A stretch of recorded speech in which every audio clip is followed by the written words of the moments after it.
Live everywhere. Daily Co's Radio on netrootsradio.com presents David Walton. Kagro in the Morning Show.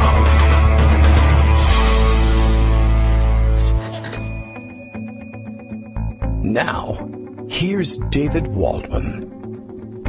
Hey, good morning, everybody. How you doing? It is Monday, May 8th, week. What are we in? 16 of The Presidential Apprentice. It's May 8th, 2017, and time once again to face another week with Donald Trump allegedly as president. He is spending the morning anger tweeting about the upcoming testimony of Sally Yates, previously the acting deputy attorney general or acting attorney general as in her previous capacity as deputy attorney general, of course, fired by Trump as soon as he came into office, more or less. She scheduled to testify where? I don't even know anymore.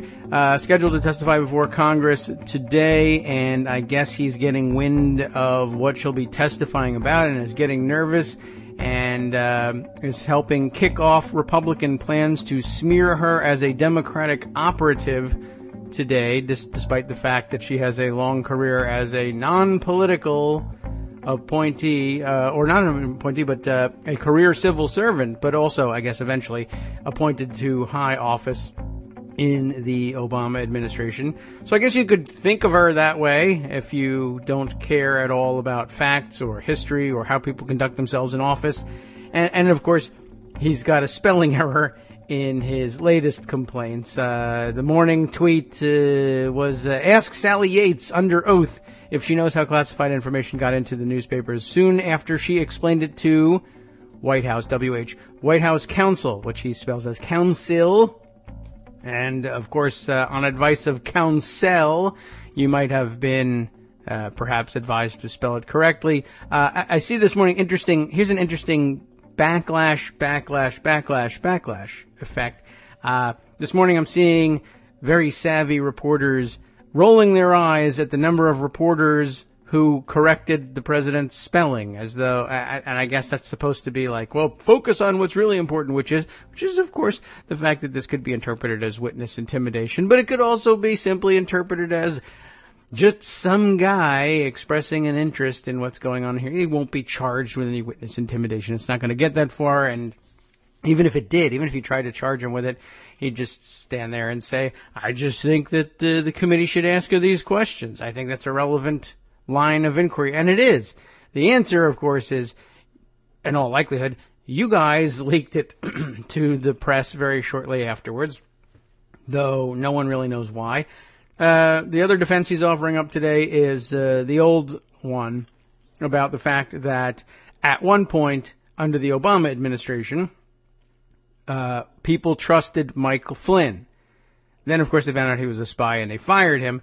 And in Donald Trump's mind, the fact that someone else once trusted him means that he's exonerated for having trusted him. Of course, today's testimony is going to be all about how Sally Yates went to the White House and said, listen, the guy you plan to hire on as your national security advisor is in fact a spy and is under investigation for espionage right now.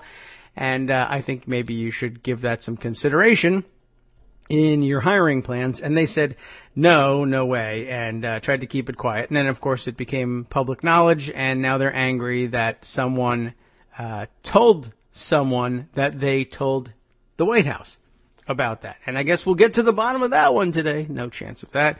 Of course, it will be recriminations all around. This is a great way, though, to bring him back to the work week after another vacation weekend, this time in Bedminster, New Jersey. How'd you do up there, Bedminster, with your 16-person police force? Were you able to, I guess nobody got to the president over the weekend, except the television, I suppose. Once again, another weekend passing by during which the White House press operation insists to the press pool, no, the president's not golfing, but of course, everyone knows all you have to do is sit and wait for someone to finally take a picture on their phone and either tweet it or Instagram it or whatever the kids are doing these days. they'll publish the photos that they deny to the press. I wondered about that. Like, why continue to deny that he's golfing if you know pretty much for a fact that by early afternoon, if it even takes that long, someone will be circulating in public photos of you doing that thing that you just told the press that you weren't doing. And I guess now it's kind of like, well, it's so funny now that we get to pull the wool over the press's eyes, and they know as well as anybody that the president's golfing, and we say he's not, and they have to couch. It's almost funny to watch them have to, couch their reporting in terms of, well, we need to have plausible deniability here. We can't say he's golfing because if he doesn't, then we'll look like fools. So we'll say that the president's team says he's not golfing, but wink, I don't know. So, I mean, I guess that's supposed to be almost funny to them, and they're enjoying it. And I guess I'm almost getting to the point where I'm enjoying the joke. It did take only until early afternoon until that photo did circulate, and no different at Bedminster than it is at Trump National in Virginia or at the various Florida golf courses when he's down in Mar-a-Lago. And I think I think the president himself, I guess if you ask him about it, like, why would you continue to deny that you golf? You're playing golf, only to, not only to know that it was going to get out, but to allow it to happen. I mean, he could conceivably, as both president of the United States and owner of the golf course, clear the place out and say, nobody plays when I play. If I really wanted it to be secret, it would be secret.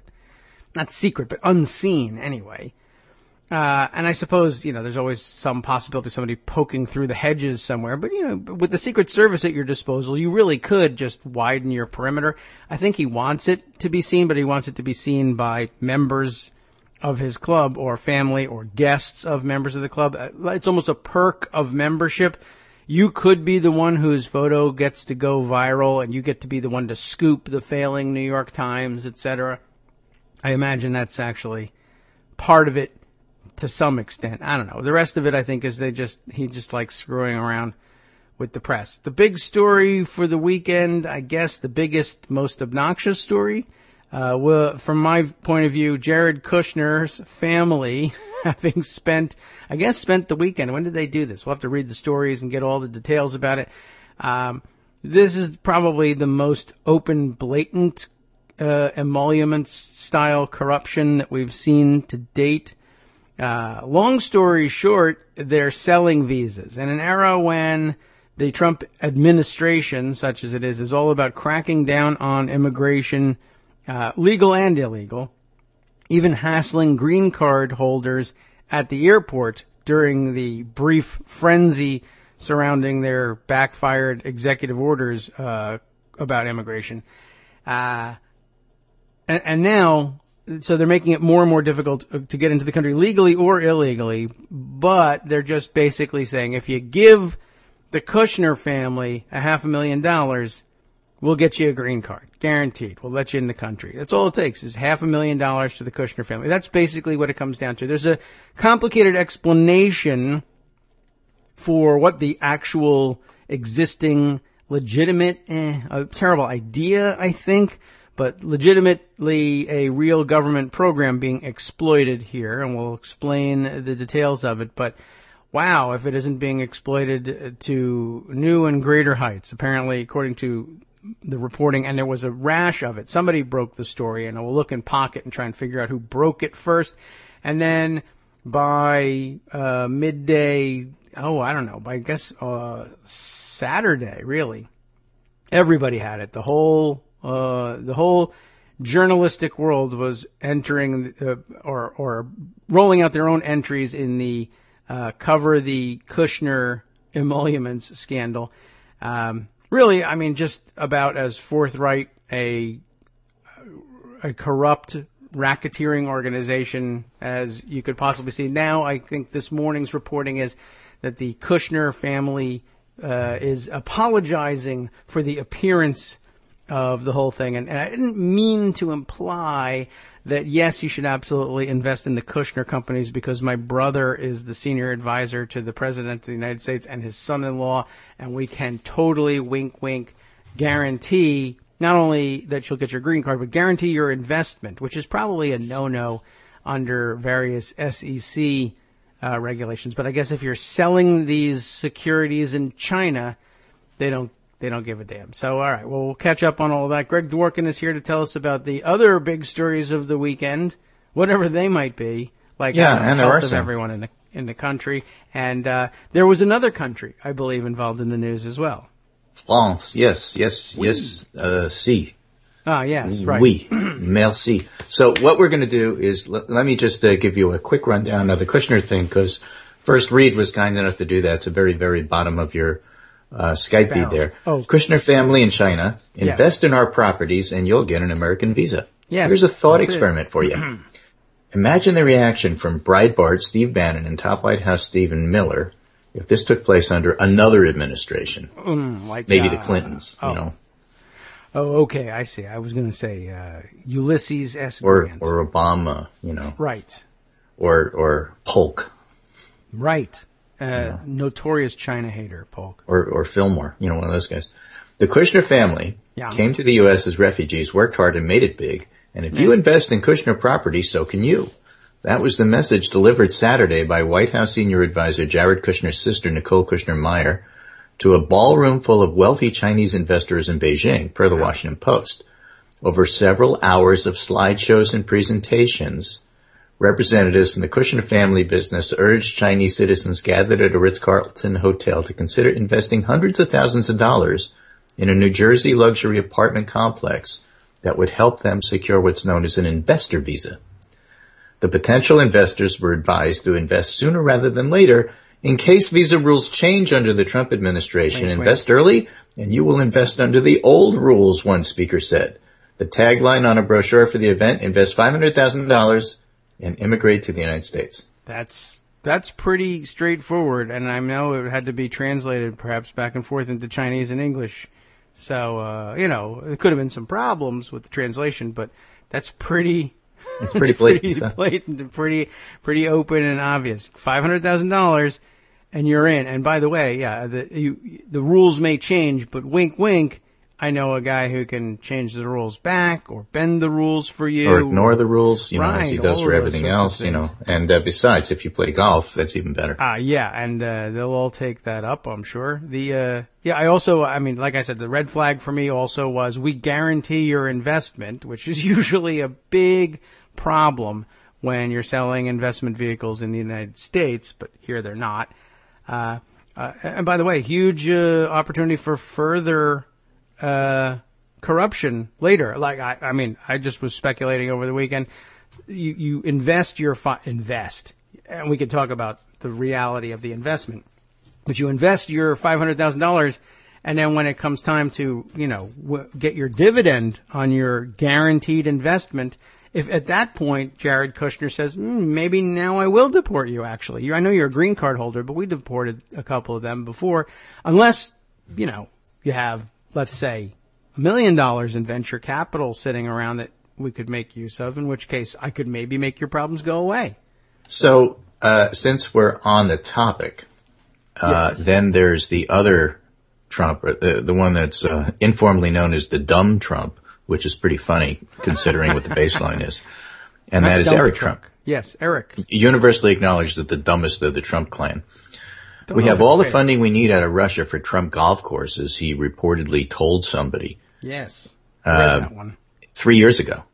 Yeah. That's where the family's money was coming from, or much of the family's coming from. Somebody asked him about if he had enough money to back building all these golf courses. Yes. And Eric said, basically, we have plenty from Russia. Don't worry about it. That's true. It was a golf reporter who had been invited to the opening of one of the newest clubs and who, you know, as a golf reporter.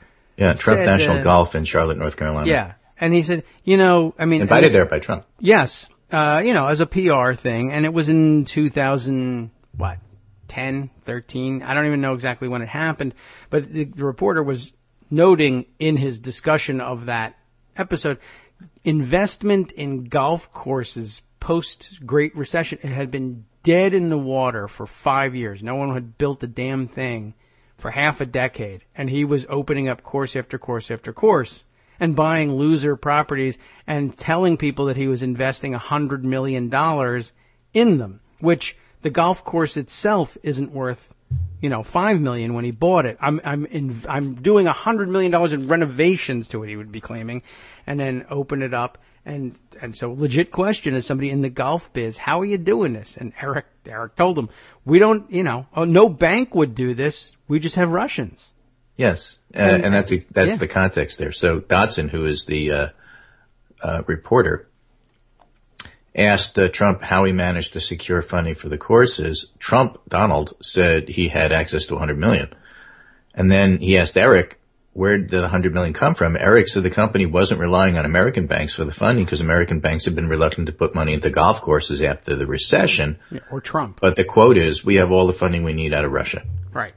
And this is the second time this has come up, too, not in the golf course context, but I don't remember whether it was Eric or Don Jr., but this is the second time that they've been on record before he was running for president, blurting out to a reporter, yeah, Russians just give us the money. Yeah, and I'm assuming it's Eric because he's the dumb one. So, really, Dodson recalled answering, oh yeah, said Eric, we got some guys that really, really love golf and they're really invested in our program, so we just go there all the time. Yep. And we just go there all the time. Right. What was it he said immediately in the transition? I have no investments there, I have nothing to do with Russia or Russia. Taxes, we haven't seen his taxes yet. And by the way, Sally Yates is testifying today. That's one of the big stories. Yeah. The two big stories, we have the French election. We'll certainly acknowledge that. But we have the blowback on healthcare, and we have the Michael Flynn Russian Trump connection. Those are the big stories, along with the Kushner family taking America for a ride, but that's kind of an everyday story.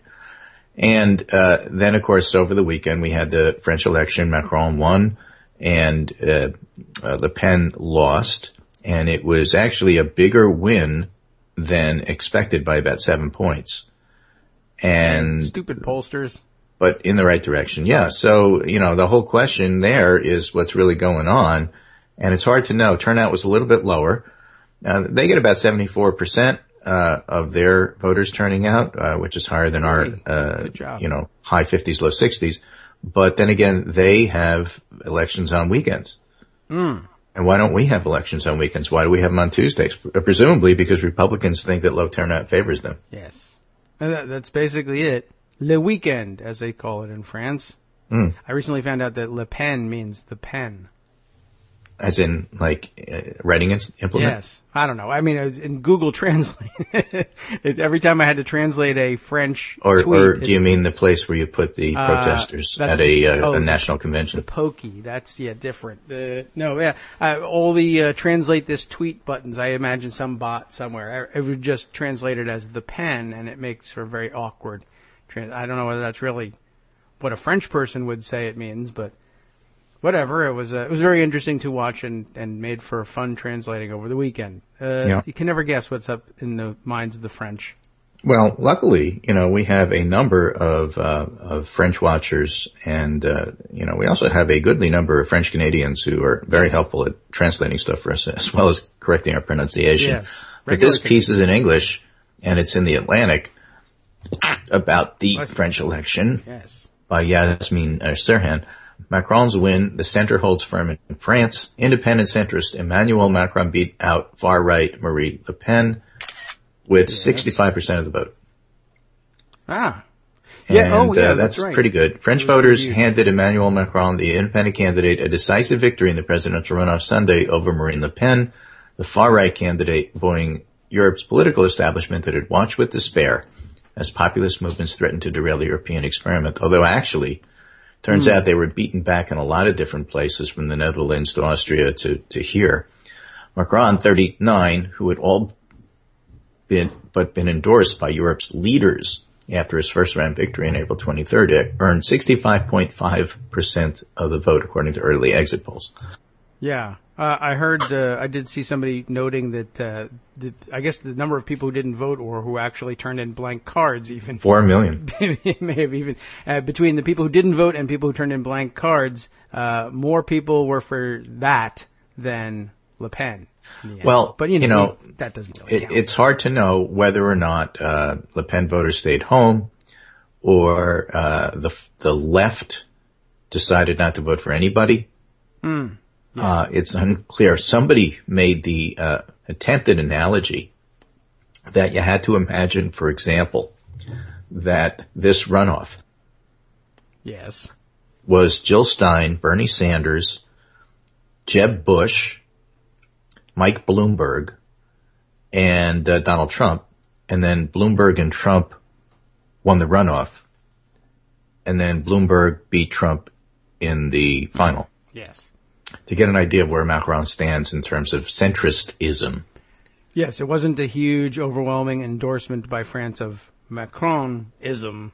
Well, he didn't have a party until now. Just like Bloomberg didn't have a party or doesn't have a party, and he'd have to run as an independent. So it's kind of interesting. Of course, the analogy doesn't totally, completely fit, but the other intriguing part of it is that one of the reasons Le Pen didn't do any better is because Fillon and the rightists refused to support her, whereas in the United States, Jeb Bush and the little guy from Florida, Rubio. Oh, yeah. And Ted Cruz and those guys actually supported, in the end, Trump. And Trump could not have won without their support. And so, no, they will never be forgiven. Okay. Well, good luck trying to work your way back in. Right. Well, I'm just saying. Anyway, so that all happened, and it is kind of interesting. And the question is going to be, how long does the American right stick with Trump? There were American rightists, like Steve King from Iowa, who were supporting Le Pen up to the end.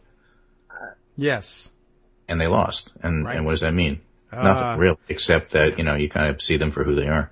Yes. His calves are like the size of, I don't know what.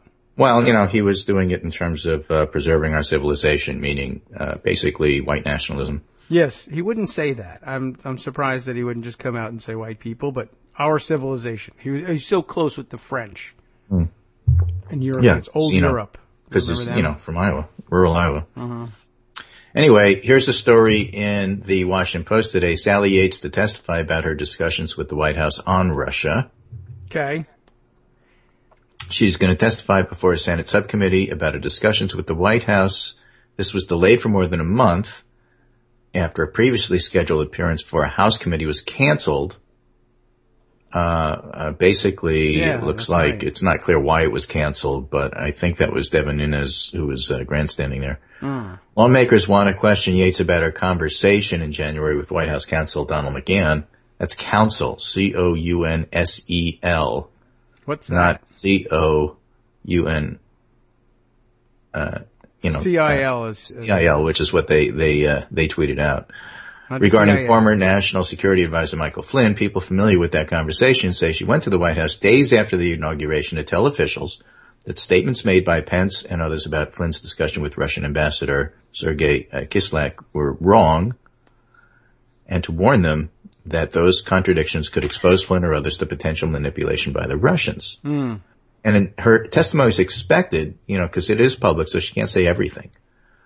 But it's expected to contradict public statements made by the White House Press Secretary Sean Spicer and White House Chief of Staff Reince Priebus, who described the Yates-McGahn meeting as less of a warning and more of a heads up. And here's the interesting thing. We have this from Axios, which is turning out to be kind of an interesting site with little blurbs here. And this one is sneak peek at filleting Flynn. So the White House's strategy to push back. 1, brand Yates as a Democratic operative who was out to get Trump from the beginning and willing to torque the facts to advance her agenda. That's going to be a tough one because, that'd be like trying to push Comey in that direction. I mean, there's a lot of things you can think about him, but you're not going to be able to nail him with that. Put as much distance as possible between Flynn and the man whose side he rarely left during the campaign, which could be a tall order. In other words, the Trump administration people around Trump, but not Donald, are trying to throw Flynn under the bus. And the trouble with that strategy is he was joined at the hip, and Trump doesn't want to have any part of throwing him under the bus. Number 3, portray Flynn and no one else as responsible for this mess. And here's the case against Flynn that administration officials, including Flynn's former allies, have been making anonymously to reporters. That Flynn's only priority was getting the president on board with Flynn's agenda. The White House and the national security process is more synchronized and functional without him. He isn't missed. Flynn pushed his own points of view rather than serving as an honest broker.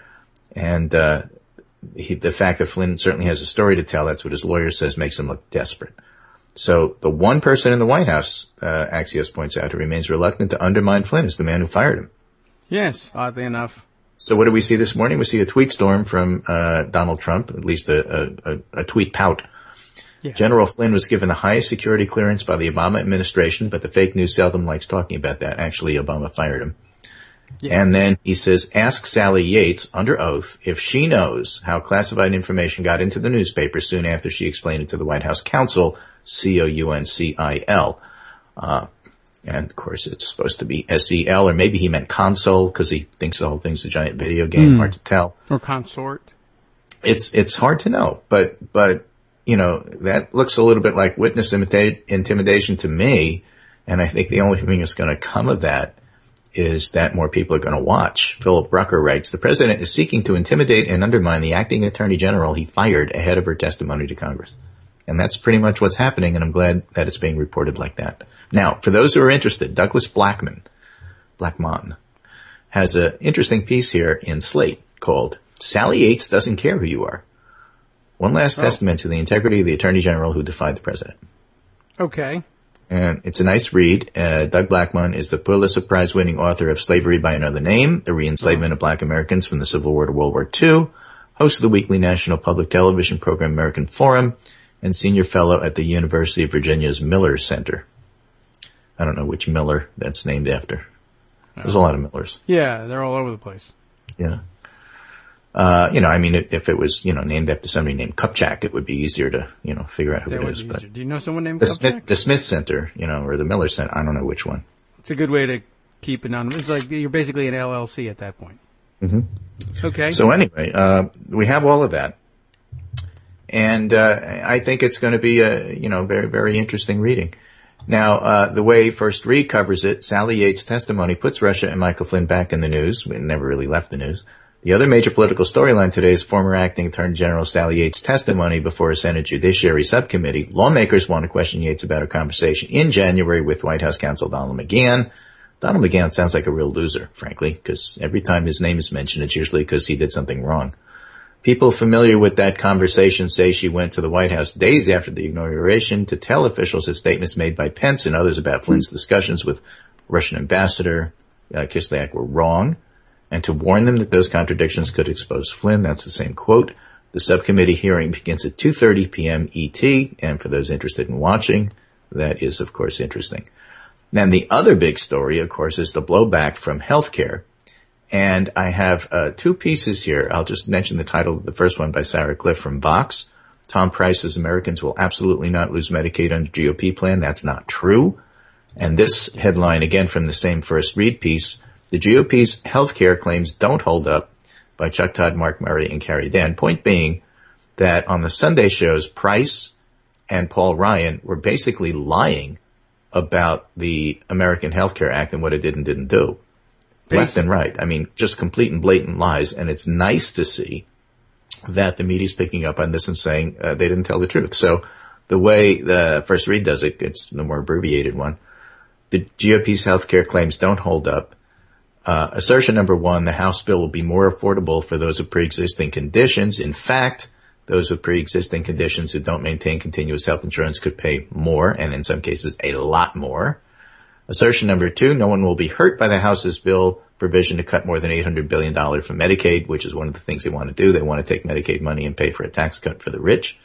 When House Speaker Paul Ryan was asked if anybody will be hurt here, he said, no, I don't, because I think the micromanagement of Medicaid by the federal government, yada, yada, blah, blah, blah, blah, blah, blah. What? Well, you didn't catch that? Should I repeat it? Yeah, if you can. In fact, millions of Americans who got health insurance through expanded Medicaid would no longer have that insurance. That's as straightforward as you can get, and Paul Ryan was blatantly lying about it. I can't believe it. His hair should fall out. Yeah, policy one, who understands how insurance works. Assertion number three. And see, that's the point. If he doesn't really understand how insurance works, he probably thinks that's true. What he says is true.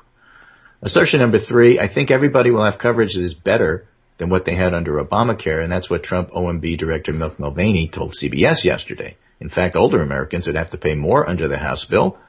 And as New York Times Ross Douthat wrote, with a very interesting column, I'll put on my doubt hat. Okay. Put on your doubt hat. Ready. Democrats paid a significant price for Barack Obama's "if you like your plan, you can keep your plan" promise, which turned out not to be true. Actually, it was true except for about 7% of the population. But you can argue that all of these three assertions above about the House healthcare bill are just as big as Obama's whopper, if not bigger. It's dogma on the Republican side to make more of what Obama said because it's part of their rewriting history, just like they'd like to say that the Affordable Care Act was rammed through. Yes. After 79 hearings in 14 months. With Obama's whopper. They disturb me with their discussion. All right. Well, but here, what else Dowd had said. The Republicans were given a gift by Trump's campaign. All this is in the pundit roundup, by the way. A grace they did not merit. The gift of freedom from the trap of dogma. From the pre-existing condition of zombie Reaganism. From an agenda out of touch with the concerns of their actual constituents. You know, all the stuff they were lying about on Sunday TV. Nominating Trump wasn't as suicidal as it seemed, only because he had the political cunning to run against the party's ideological enforcers while promising working class voters not just cultural acknowledgement, but material support. As written, the AHCA basically takes Trump's gift to the party, hurls it off the highest possible cliff. It's not just the scale of the likely insurance losses or how much the rich benefit from repeal relative to everybody else. It's also the gulf between the reality and what Trump and various Republican leaders explicitly promised, insisting that their plan would deliver better coverage, lower premiums, and a lot of other things that have since taken a backseat to making room in the budget for more tax cuts. And by the way, part of the sleight of hand is to emphasize that with healthy young people, the premiums go down. But what they don't mention is that in virtually every case, the deductibles go up. And so when you actually have to use the insurance, it doesn't work, which is why the whole thing was reformed in the first place. The idea that the Democrats had is that let's make the insurance actually work for people so that if you're sick, it covers stuff and you get to use it. And the idea that the Republicans have is that we don't really care about insuring you. This is a political tool, and let's just tweak it in a way that makes it look like we can write talking points. We want to be able to say that we decreased the premiums. We don't really care whether the insurance works or not, whether you can get it or not, whether you can stay on it or not, or whether your deductible goes up or not, or whether your total costs in the end go up or not. We don't care about any of that. We just made something where we could say that we could decrease premiums even if it's only partly true. Yeah. Well, that because the other stuff, actually trying to cover people, that's work. Yes. Takes a long time. We're not doing that. Yeah. We only had 7 years. Speaking of which, though, with it being work, that means people have to do that work. And the hidden benefit, not so hidden for those of us who've been listening to you tell us this for several years, but quite a jobs engine. People have to work in healthcare. And with millions more people putting more of their money into purchasing that healthcare because they can afford it because there's, only a co-payment to deal with because they've got insurance for the first time in however long. More people going to the doctor, taking care of themselves, getting that medical care that they've needed for a long time. More people working in the business of giving it to them, both in insurance and as providers. And it's been a tremendous job engine. And I guess we should probably dismantle that because we want to create good jobs somehow. Right. Now, a lot of the stuff that's happened to medicine, a lot of the reforms that have happened over the last 10 years aren't exactly thrilling the older doctors. And, there's plenty of room to talk about stuff like that, whether it's the electronic health records that don't work, whether it's the requirements to do meaningful use, which is to say find some bean counter item that you could measure based on an electronic medical record to prove that you're giving superior care, which does nothing of the sort and just makes more busy work for you so you have less time to see patients. Putting all of that aside, you have people, who is it, Raul Labrador, claiming that, in no way is getting insurance actually going to save people's lives. Right. It's not going to work for people. And in fact, what are the politics of all of this? New York Times story, no district is off the table. Health vote could put the House in play. We have Mike Pence now reported to go visit in Montana. There's a special election coming up on May 25th. And the Republicans should win easy. That's a state that generally is very Republican. Pence and dollars are being sent in by the Republicans to shore up the Republican candidate. Okay. And so, like many of the specials that are taking place in deep red districts, like Kansas, for example, or Georgia, we may lose them. But it's turning out that it's much more competitive than anybody thought, and we're just seeing that pattern over and over. We might win one. We might win Georgia in June with Ossoff. We'll lose in Montana, but why is it even competitive? I don't know, and probably largely because Trump has spent his first 100 days being Trump. I mean, there's two reasons. One is Trump, base. and the other is this healthcare vote, and both are going to hurt Republicans, and they know it. And so their only defense for it, looking at the bigger picture, frankly, is lying about it. Oh. And it's just really interesting to see them get called on it by the media for a change. Yes, it's about time. And of course, it's not as forceful as you might wish for every time, but it's for the media, it's a step forward. For the media, it's a step forward. And, I think it's important to do. Not everybody spends their time on Twitter, and not everybody spends their time reading Daily Kos, so this stuff filters down. But when the media start questioning whether or not they're lying, and that filters to the late night comedy shows and the other things that generally people watch, then I do think it makes a difference. And when I say it makes a difference, again, I'm not talking about Trump voters. I don't care about Trump voters.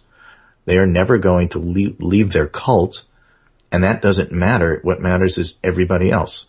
If you have 40% support, then what matters is the 60% who don't think you're doing a particularly good job.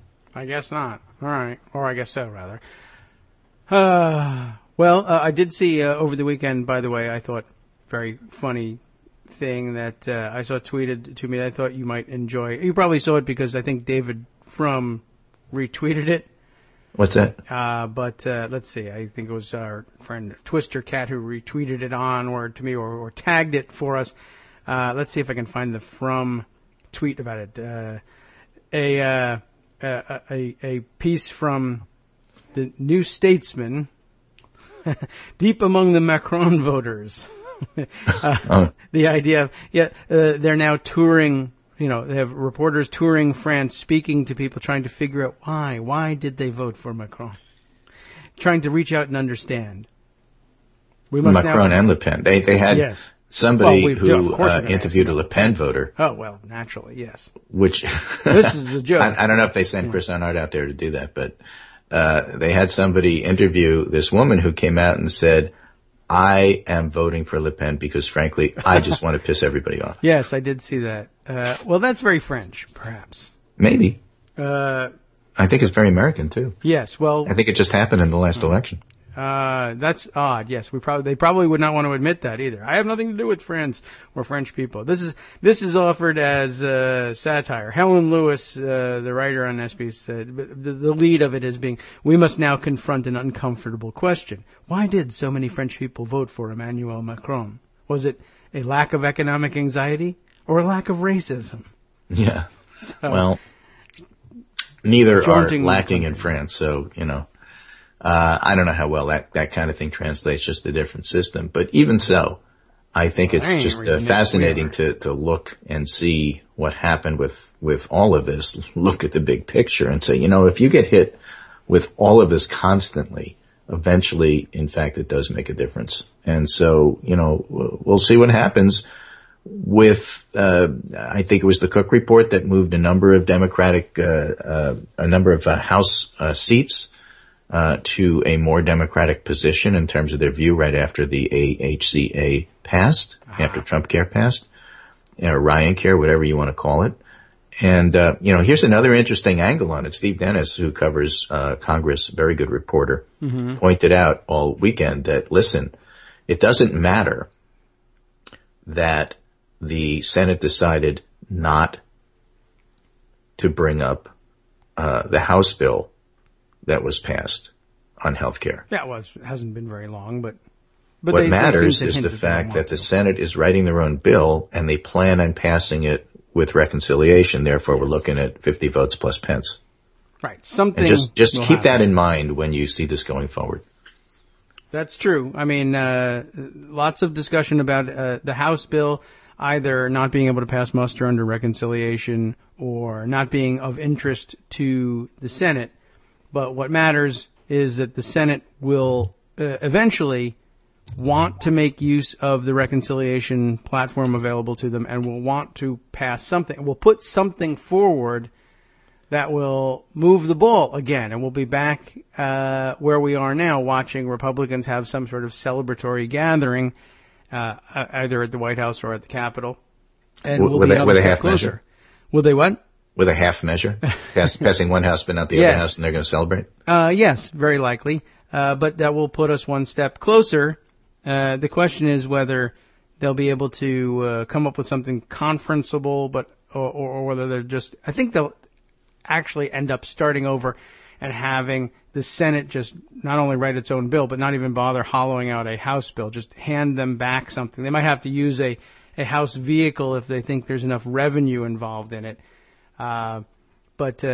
So is this a demon pass thing? They might try something. They might end up... The way it's shaping up, they may end up handing the House something back that they may have to try and do something quite like that. And by the way, they did do something quite like that with their fix.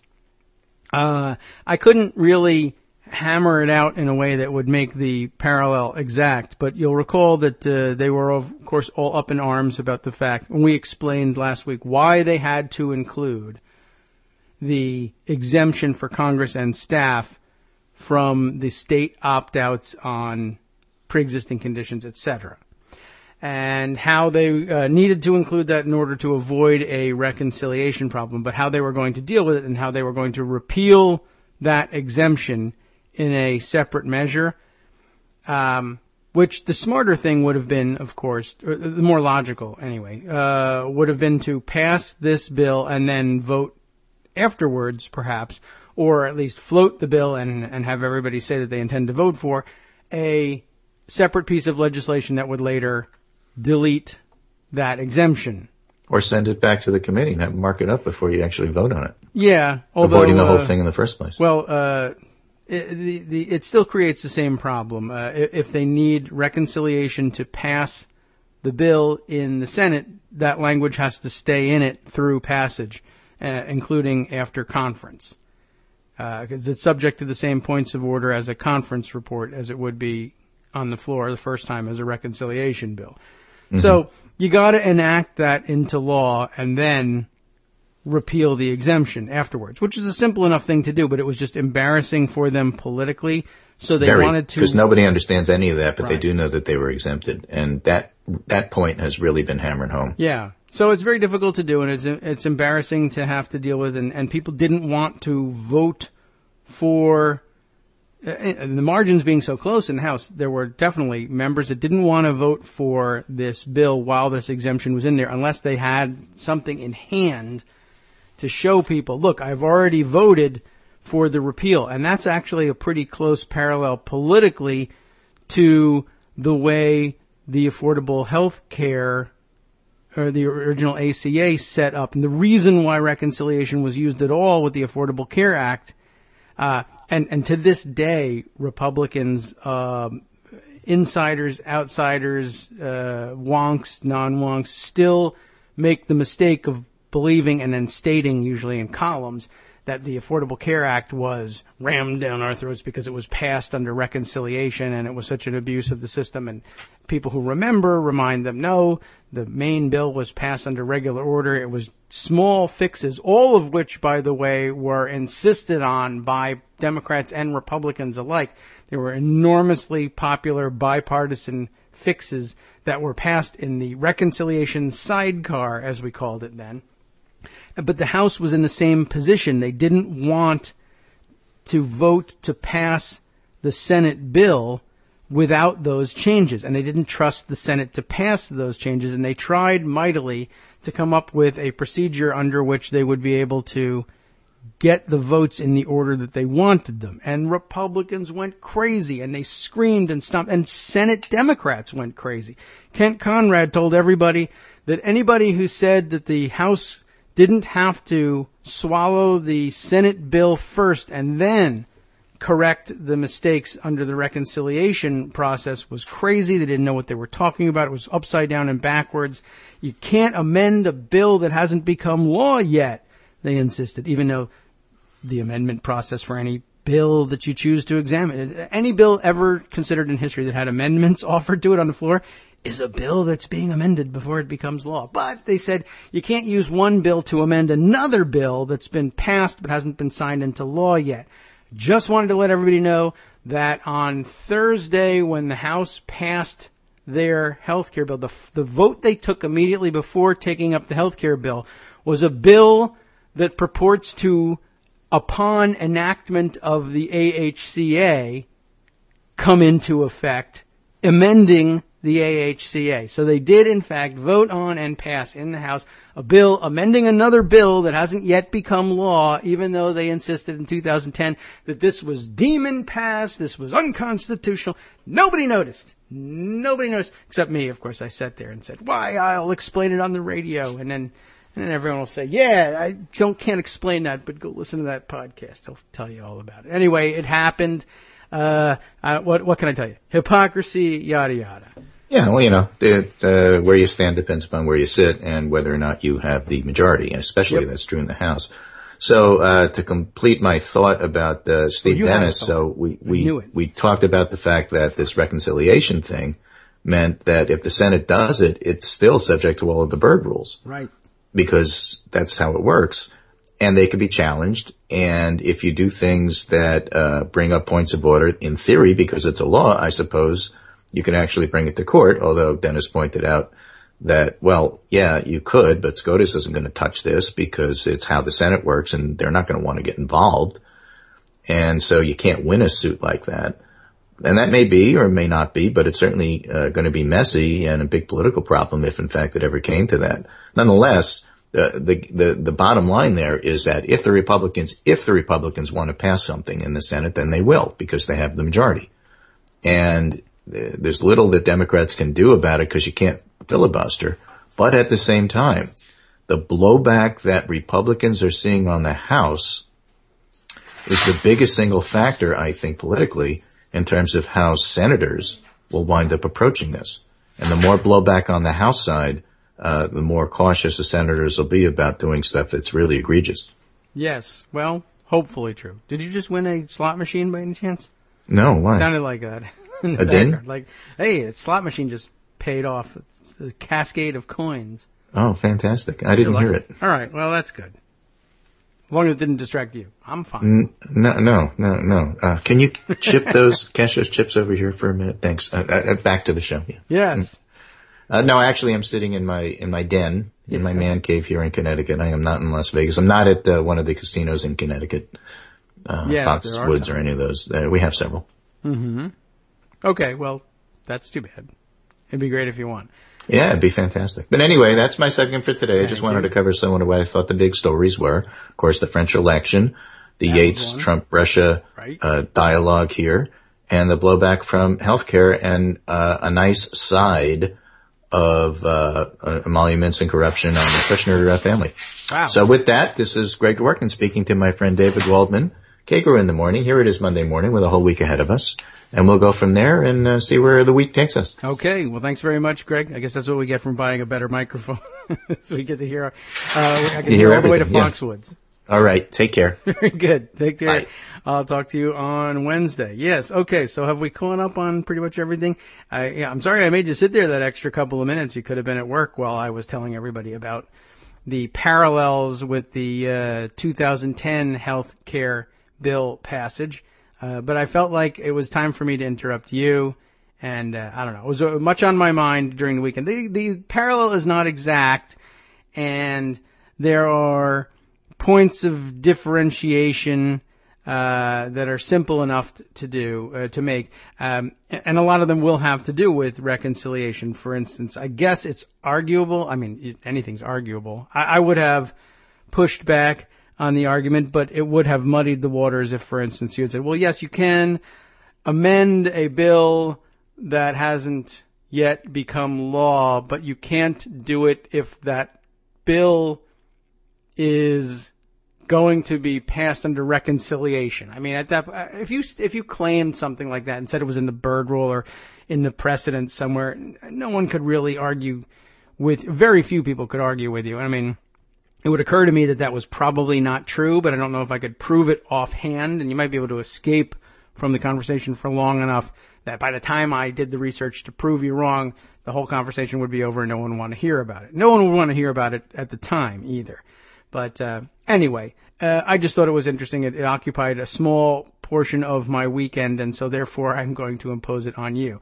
Now, let's clean up on some of the commentary that has come in during our show. Shall we do this backwards in time or start? No, well, let's scroll back and try to get things a little closer to the chronology in which they came in. Rebecca Romans, who retweeting Tom Thunkett. I guess this about the weekend golfing here. Tom Thunkett saying his own best customer, and in a little one of those prefabricated memes here. I don't know whether he put it together or someone else did. Let's see. Fact of the day: 1/3 of American households make less than $35,000 a year, and this, of course, accompanying a photo of Trump driving around in one of his golf carts on one of his many golf courses. And it says then, meanwhile, during the first 3 months of his presidency, Donald Trump has already spent $35,185 of American taxpayer money renting his own golf carts to himself. Wow. How does he even, I'm not even certain that works. Did he rent them to himself, or is he renting it to Secret Service, to a company? That's interesting. Anyway, if he keeps that pace up for 4 years, he'll spend more than $500,000 on golf cart rentals. In his first 3 months, Trump has spent almost as many of your tax dollars on travel as Barack Obama spent during his first 2 years combined. As a matter of fact, he's nearing the 8-year total for all of his travel, not just golf involved. At least that's the way I've heard it along the way. All right. So, yeah, he's spending a tremendous amount of money, and a lot of it going to his own businesses every time he takes one of his little mini vacations. We do know about that. H.D. Gregg reminding us about the horrible background of Axios. I've been reluctant to use Axios, but occasionally they do dump us a story either that is actually important and that we can supplement with material from elsewhere, or occasionally they've come up on the radars. Look at this horrible thing once or twice that Axios has sent us. I think they've gotten fooled once or twice. Axios, of course, essentially what was the old Politico thing? They had a morning thing, and we acknowledged this the other day where these are the Win the Morning guys, and they used to be doing this for Politico, and then they took their show on the road, by which I mean they got tired of earning all the money for Politico, and they were big morning journalism stars among the traditional media, eye rollers for the rest of us. But so they took their show private, essentially. Why not report the same garbage in the morning and capture more of the profit for ourselves as owners of this new launch, Axios? And so that's what they're doing. But Jacobin magazine has a piece here, apparently outlining just how bad it all is. Although, you take it with a certain grain of salt, I guess. I've read from Jacobin a couple times, and I find the stuff intriguing, but occasionally induces some eye rolls. But I think, generally speaking, I guess I'd be on the same page here. I mean, I never really liked the guys who were behind what is now Axios. Who are we talking about here? Jim Vandehei, and is it Mike Allen? The other one, like I said, they used to do this for Politico, and it induced eye rolls for me. And now seeing them doing it at Axios, I guess I'm sort of pleased that they're doing it and capturing more of the money for themselves, in the sense that why should they be doing it for passive investors? But I don't know. Occasionally they run stories that make me say, why are they doing this at all? But a good reminder, and a good reminder also that they're, as you sent us a screen cap here of the Axios launch partners, your basic lineup of despicable folks here. Let's see. I recognize without enlarging everything. There we go. JP Morgan Chase. I didn't see that in the original cap. It started with BP, which because of the way things come through in Twitter. JP Morgan Chase, Pharma, Boeing, BP, British Petroleum, Bank of America, Coke, the Coke Industries Group, S&P Global. Who's that? That one doesn't strike a chord with me, but I guess they keep certain company. United Health Group, Walmart, PepsiCo, and Cooley. Cooley I don't recognize either, but I'm sure they're major mega corporations, whatever. It's a corporate sponsored news outlet, like all the ones we end up reading for the most part from the traditional media. They definitely have that background out there. I need to address the other issue of the day is this one. Smile, you're on candid camera. I've been taking screenshots. Everybody wants to know. Well, I keep hearing a camera. True. The Mac laptop, which is still running the show as we work through the reimbursement deals that will help us pay for the repairs that were made, and that way we can use all of the contribution money to buy the new computer that will actually run the show and turn the MacBook Pro into the backup. Hasn't all been engineered yet, and my credit card, groaning under the strain of it all, needs a little bit of a break. That's been the delay in getting our new system in place. Once all the dollars and cents are in the right locations, then we can move ahead and get this new system set up. But the laptop on which I am running the show is the best and easiest computer setup on which to take screenshots of good, fun things that I wanted to share with people on Twitter. And I've had to do them during the show. And I know it makes a little camera noise, but that's very news media-ish. You feel like you're at a press conference if every once in a while the camera is going off. So I don't mean to drive all of you crazy. Parlio was saying, well, something's going on.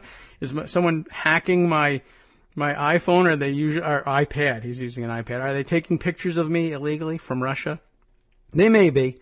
And Ricky has been having the same thing go on. In addition to hearing the slot machines pay off, hearing the cameras clicking, you're all famous. You should all feel like there are paparazzi after you. That's me. I'm doing it. I wanted to share what Greg had reminded me of in his recap of the golf story with Eric the Dumb Trump telling the reporter that all of the money for the golf courses came from Russia, and realizing that this had been said before, and it was in fact Donald Jr. who had said this. And I was wondering why people weren't putting them side by side, because it occurred to me that they belonged side by side, so I wanted to take the pictures to put them side by side. In addition to what Eric told Dodson, which was, quote, we don't rely on American banks, we have all the funding we need out of Russia.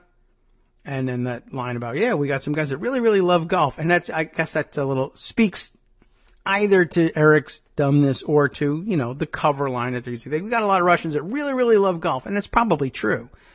But what they've got is Russians who really, really, really have other ulterior motives for parking their money with you. And if golf is the vehicle, then fine. Because they don't mind, and they might even really love golf. Nothing better than getting a luxury lifestyle payoff for your money laundering. That's a win-win as far as they're concerned. But it reminded me very much of the otherwise previously widely celebrated quote from Don Jr., which I put side by side with Eric's piece here and said, when the Trumps tell you who they are, you should listen. Don having said, Russians, remember this, make up a pretty disproportionate cross-section of a lot of our assets. That was what Don Jr. told a real estate conference in 2008, according to an account posted on the website of eTurbo News, a trade publication. We see a lot of money pouring in from Russia. This quote I grabbed from a Washington Post article, but you've all seen it by now. And I think that you should consider the two of them side by side. I think you should, and there was another headline, the other one I wanted to capture, which is not really radio safe, but I wanted to put this out there. Oh, look at this. I now see, I'll retweet this one for you. Josh Marshall says that Eric Trump is now denying the story that the Russians funded $100 million in golf course projects. And And that's an easy denial to do, too. I mean, it may be that they only came up with $99.9 million, or maybe they did $101 million. Or maybe we misconstrued it all, and it was true that Donald Trump did say he had access to $100 million. He may not have drawn on all of that. Not all of it may have been Russian. Some of it may have been Ukrainian. I don't know. Not sure on what basis he's denying it, but the fact that he's denying it is interesting. The other one that captured my attention, and so I wanted to do the screen grab, now that Sally Yates is on her way later on today to testify before Congress, and the president is attempting to intimidate her.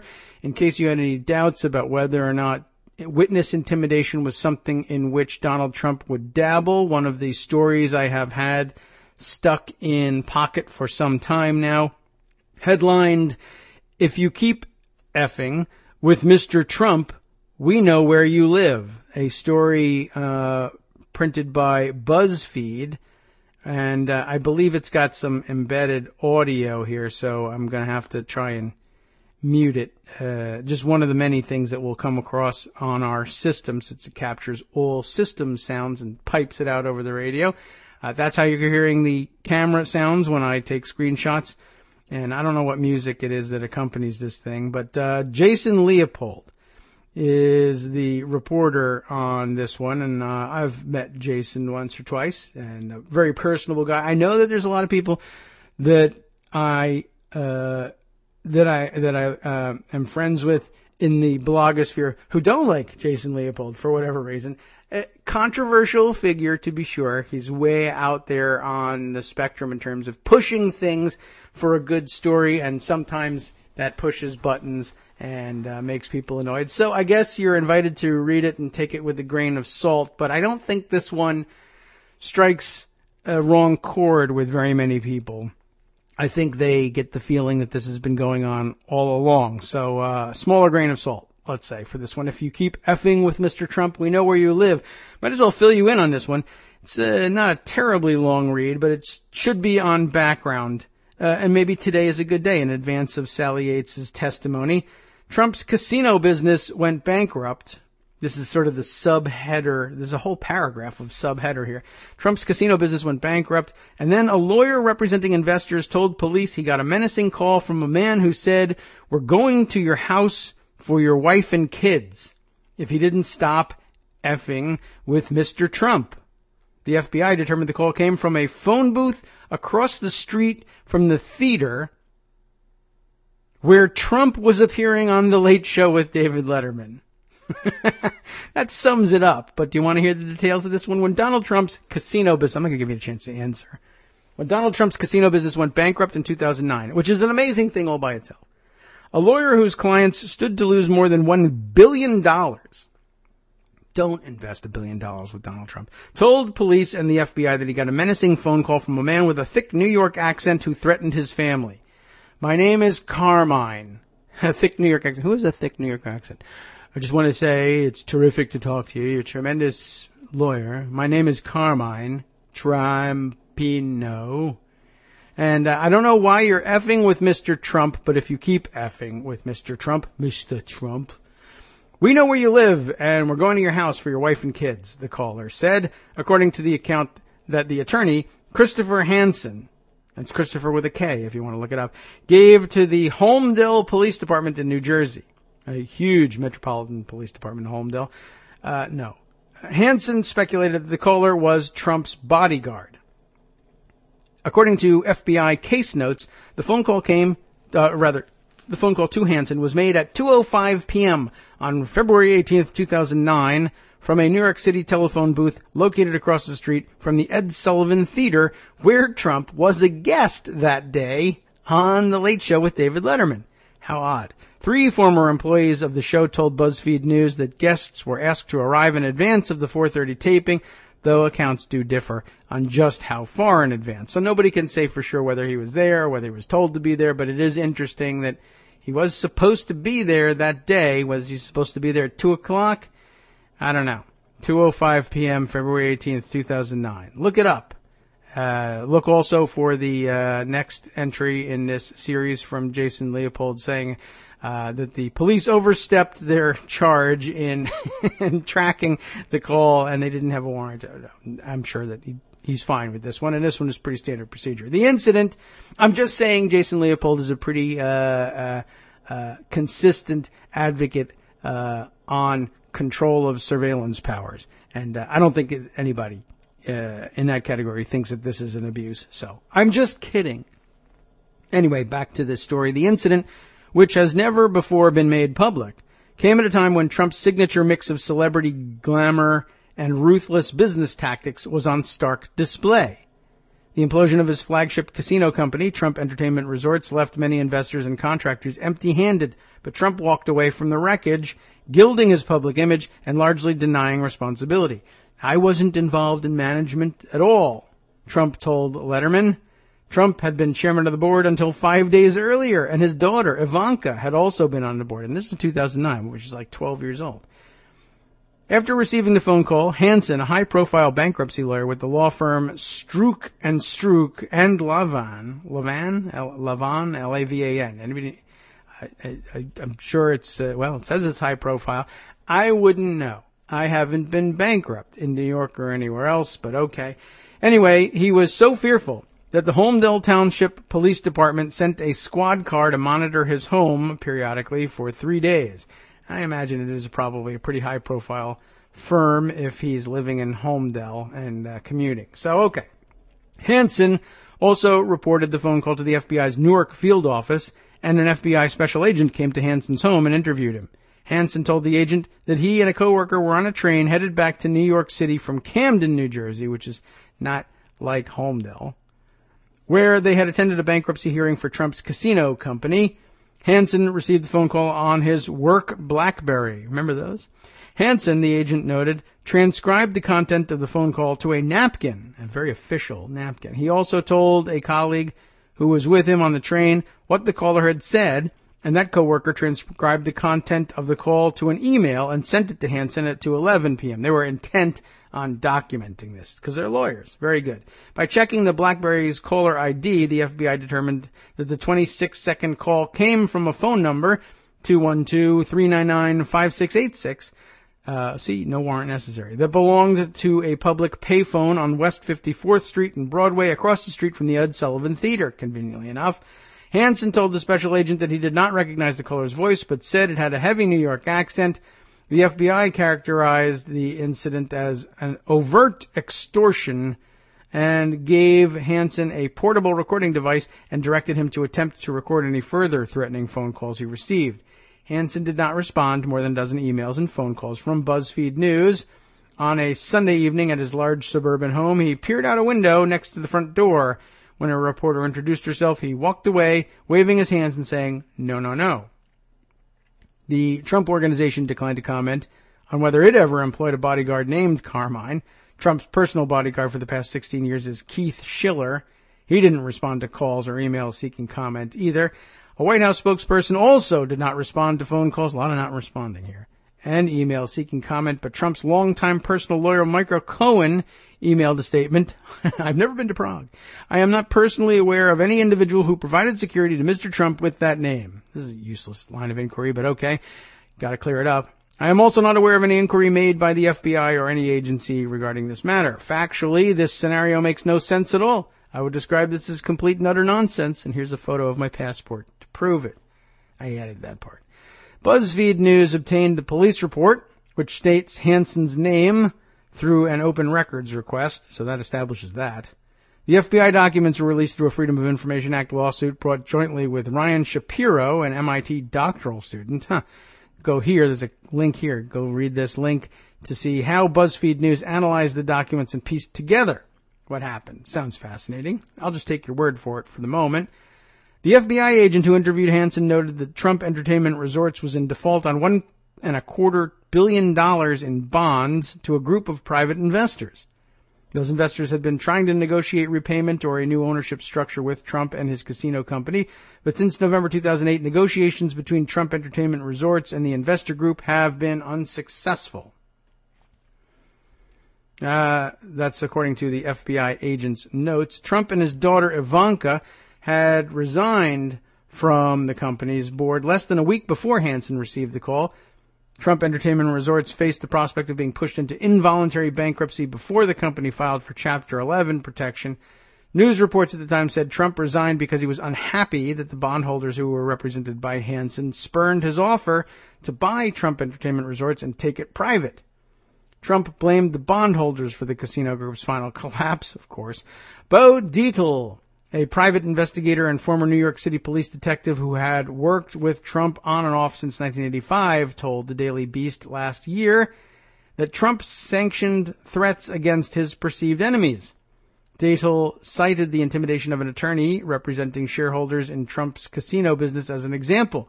He said, Trump hired me to get to the guy.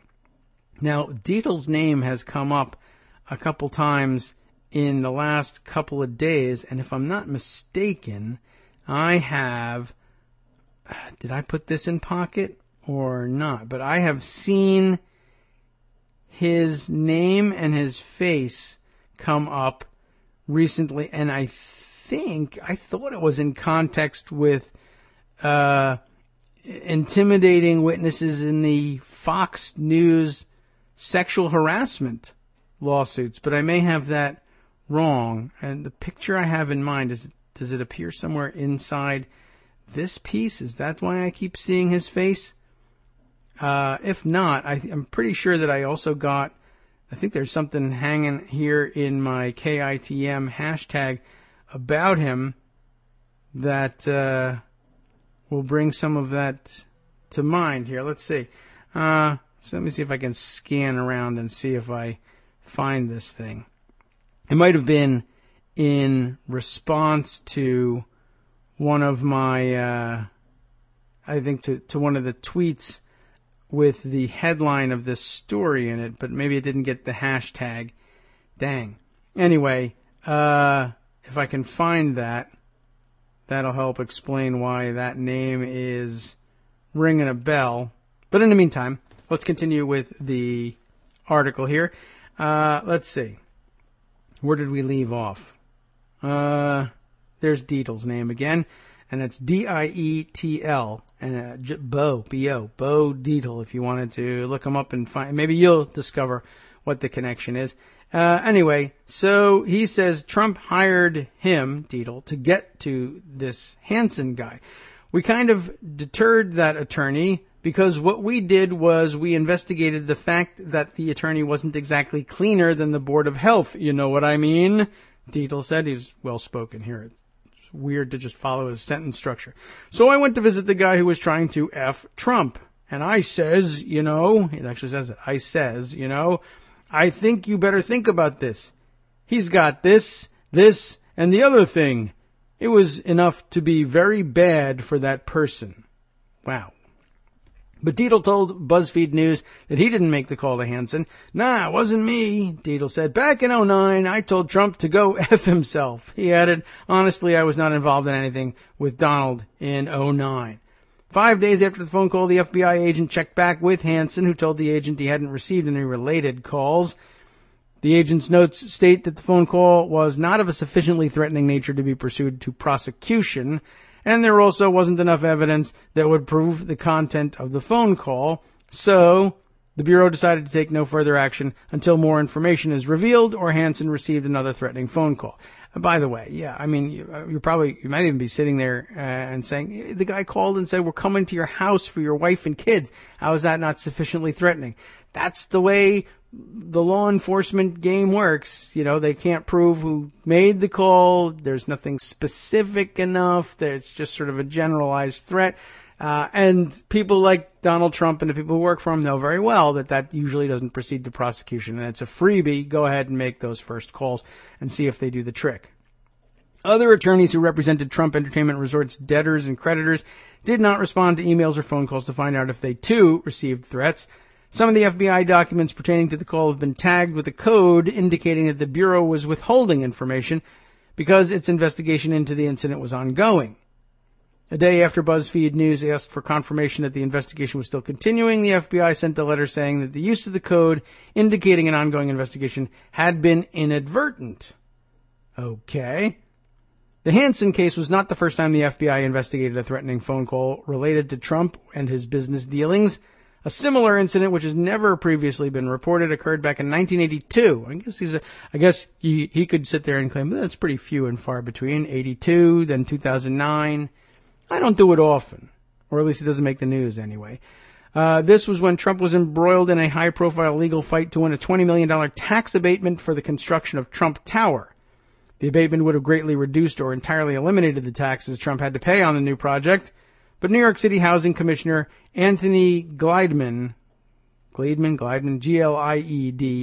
declined to grant it, and Trump sued him personally. On April 20th, 1982, according to FBI records, Gliedman called the New York Police Commissioner, reporting that he had received a call threatening his life over the abatement. The caller, the FBI records state, became very abusive and profane regarding Gliedman's inability to approve Mr. Trump's request for a tax abatement. And by the way, who even knows about a tax abatement like that is going to call and say, I'm just an outraged citizen, angry that you're not allowing Mr. Trump to make New York great again. Nobody knows about that. Nobody would bother doing that unless Trump himself did it or put someone else up to it. Come on. The New York Police Department put Gliedman on round-the-clock police protection and opened an investigation to determine the identity of the caller. The next day, April 21st, Trump himself called the FBI, saying he had received a telephone call from a person who read about Trump's tax abatement problem with Commissioner Gliedman. The caller said that someone, his name is blacked out in the FBI files, had been shafted by Gliedman and for that reason was going to retaliate. No, nobody ever did that. That's nonsense. Trump told the FBI that the caller phoned him a second time, just to confirm, and said he would kill Trump if Mr. Trump told the authorities anything concerning their prior conversation. So really, Donald Trump is the victim in all of this, right? Oh, I got a guy called me and he said he was very sympathetic to my problem because he also had been screwed over by Gliedman and he really wanted to get even. He was going to use my situation to get even with him. And then the next day, realizing no one would ever believe this in a million years, Trump said, oh my God, I got to do something to squash this investigation that's going to come back to me, because who else would call the commissioner here or whatever he was, the tax office guy, what's the commissioner, housing commissioner, and complain about some third party's grievance about a tax abatement for a huge office building. Nobody's going to do that. All right, well, it's definitely going to come back to me unless, well, here's what I can do. I can call back and say, please, I'm begging you, you got to stop investigating this call to this guy, because the guy who I think did it, he just called me and told me that he'd kill me if I told you what I told you yesterday. So drop it. I mean, that's the worst backfill story I've ever heard in my life. But Trump is dumb, so it doesn't surprise me. Trump told the FBI that he harbors no ill feelings toward Gliedman and that his dealings with the commissioner are strictly business. He also said that he was notifying the FBI because he didn't know if the caller was a crank or actually intended to carry out his threats. Oh no. Trump advised he does not wish his motives to be misconstrued, the FBI report states, but is merely passing on the information not only for his own safety, but for the safety of Commissioner Gliedman. He's a real hero and patriot, he is. The White House did not respond to requests for comment. A year after Gliedman received the threatening phone call, a state Supreme Court justice ordered New York City to grant Trump the tax abatement. In 1986, Gliedman resigned as commissioner, went to work for Trump, and he's dead. Yeah, he died in 2002. I don't think it was under any mysterious circumstances. Certainly he would have let us know that, but just wanted to let you know. He resigned, he went to work for Trump, and now he's dead. No story. That's the end of the report. Just thought I'd put that one out there on record. Gosh, that's weird. Anyway, let's see. So, what else is new? I don't know. How was your weekend? Have we caught up on anything else? Let's see. Michael Musson pointing out, by the way, it's easy to deny anything when you conceal your taxes. That all is true as well. And Ricky also saying most law enforcement officers can't and won't do anything until after the threats have been carried out. So scary phone calls not really going to do you a great deal of good in terms of reporting them. And I think the people who routinely make them know that as well. And they know that they can get away with at least one round of threatening phone calls to people. I love this story though. Please don't investigate this. The guy called me and now he was on my side. He was willing to kill Glideman for me yesterday, but now he's going to kill me. I don't know. He's a killer. He's a crazy guy. Please. He's on the loose. You got to do what you can to stop investigating this thing. Man, that is pretty weak. All right. So let's see. The big story of the weekend for me, and for many of you, was this Chinese visa thing. Is there more to the story? Do we really have to investigate any further? I mean, I couldn't put any finer point on it than these articles did. Greg shared with you the Washington Post's initial take on it, and I think that was the first one I saw. And I have since seen, let's see, the New York Times take it up under the headline, Jared Kushner's sister highlights family ties in pitch to Chinese investors. Lots of papers have taken it up, but I grabbed them and thought about sharing them all with you. But then I hit upon the fact that the New York Daily News had picked up on it, and I figured that would be maybe the bluntest one and therefore the most fun to share. I think they've got some auto-playing video coming up here, so we'll see if I can't head that off at the pass. But let's see. The headline from the Daily News, Jared Kushner's sister offers U.S. visas to Chinese investors for family's real estate development. Now, I don't know if this one will have details of the program that is in there, and maybe we're better off in that sense with either the Washington Post or the New York Times, but I think I can recount to you from my recollection of what they reported what we're talking about here. There's a real program out there, which is the EB-5 is the designation, I think, for the kind of visa we're talking about. And open question, let's say, as to whether or not this is a sensible visa program at all. But it's not Trump's invention. But I did see somebody tweet this morning that, and I think I grabbed the tweet because it was important to establish who was telling me this thing. Yeah, here we are. Brian Klaas on Twitter. Brian Klaas, a fellow at, LSE Government. I don't know what at LSE Government is, but, I don't know, what that tells me, if anything. But Brian Klaas, he's got one of those blue check marks. And I noticed Greg has got one now, too. Greg, what are you going to do to get one of those things? Is it like $500,000 to Kushner to get one of those? Does it change anything? I'm just curious. Anyway, let's see. They also, Brian Klaas also includes in his bio here that he's got a PhD from Oxford. And so he's that, and he's wearing a tie, and he's got a well-trimmed, goatee type style beard, but with it's not a goatee because there's more to it than that. So you got to take the guy seriously. He's got a tie and a PhD, just like Sebastian Gorka. I'm not saying anything about Brian Klaas. I don't know anything about Brian Klaas. I'm just saying Gorka's ruining it for everybody. Anyway, he notes that Trump extended this visa program very recently. In fact, it says here in the tweet, Trump extends visa program Friday. On Saturday, Kushner's sister tries to profit by promoting the visa program in China. But I was pretty sure I had read about the story on Saturday, which suggests that if it wasn't, that it had happened earlier. But though if it happened earlier, but it happened in China, that could have been on Saturday in China. But Friday, I don't know. You know how this whole thing works. The point, though, is that Brian Klaas, who has a tie, says that Trump extended that visa program on Friday. And it's linked to the Washington Post story, and it may have been a factoid buried in that story.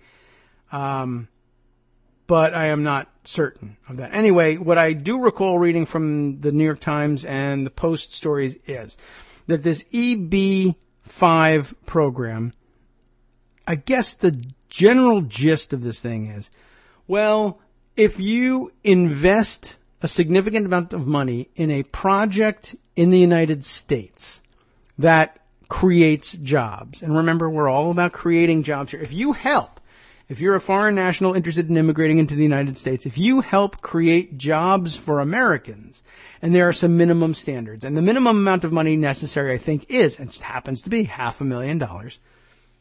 And if I recall correctly, the details were that if you were directly or indirectly, and I don't know how indirectly it can be, there's some discretion involved here, in the creation of 16 jobs. That's not a whole lot. I would have asked for a lot more, but that's my recollection. We'll double check the facts, or you can double check the facts yourselves. I will give you links to everything. You can fact check me. Tell me whether I need Pinocchios. But it was $500,000 and 16 jobs, and that would get you a visa, an EB-5 visa, and it's a permanent. I don't know how permanent the visa is, but the point is that it's supposed to result in a green card, that you get to be a permanent resident alien and then start on the path to citizenship that way. And it's a hell of a shortcut. $500,000. That doesn't seem like enough money to me. That doesn't seem like enough jobs to me. But then again, I also don't like the whole program. I don't like the idea of buying your way in. And I don't know whether, I think that's too cheap if you're going to buy your way in. But then when you sit down and think about it, well, is it really, is the solution we're looking for really to make immigration that much more super exclusive so that $1 million, $2 million, $10 million means you get in and $500,000 means he doesn't? I mean, it's a very small slice of the world can get access to $500,000, obviously, but it's, I guess, a larger slice than can get access to 10 million. And I don't know. At some point, you either have to say, fine, it's a program, leave it the way it is, or just say, no, you can't buy your way in. But you do want to encourage investment in the United States, yes, but I don't know if a green card shouldn't be in the offing. If you want to invest in the United States and you want to get some kind of favorable terms or better tax treatment, I don't know, but immigration to the United States is what people want, so that, maybe that's the perk you offer. I couldn't tell you whether I would agree to reauthorize this program, but the point is, it was on the books and they didn't invent it. Kushner didn't invent it. Trump didn't invent it, but they did renew it. So what does the New York Daily News have to say about this thing? Let's see how blunt they can be. Jason Silverstein writing this piece. Jared Kushner's sister offered wealthy investors in China a chance to score American visas if they invest in one of the family's properties, a deal that watchdogs saw as blatant bribery. Because it is. Nicole Kushner Meyer took the stage at a Ritz-Carlton hotel. There's the Ritz-Carlton back in the news in connection with the Trumps. And I didn't get to that story either. I remember tweeting about it over the weekend. We'll see if we can squeeze that one in. You'll see what I mean. Nicole Kushner Meyer took the stage at the Ritz-Carlton Hotel in Beijing on Saturday. There you go. With a pitch to a room with about 100 investors. They could get green cards if they poured money into One Journal Square, a $150 million luxury Jersey City development from her family. Okay. So that's, I think, point number one is that there's a green card involved. We should probably drop the reference to the visas, because a lot of people think of visas like tourist visas. You get it some time in the United States and you have to leave. When you tell everybody that's a green card involved, that seems to make things much more seriously. So framers out there, use the green card. The quid pro quo would come through the EB-5 program, which grants visas to foreigners who invest at least $500,000 in American development projects. Politicians on both sides of the aisle have often criticized the program as a golden road to citizenship for the wealthy. And no more of these huddled masses yearning to breathe free. God damn it. I want people who are interested in buying a golden door. According to multiple media reports from the event, parts of Meyer's talk touted her ties to President Trump through her brother, who is married to Trump's daughter, Ivanka.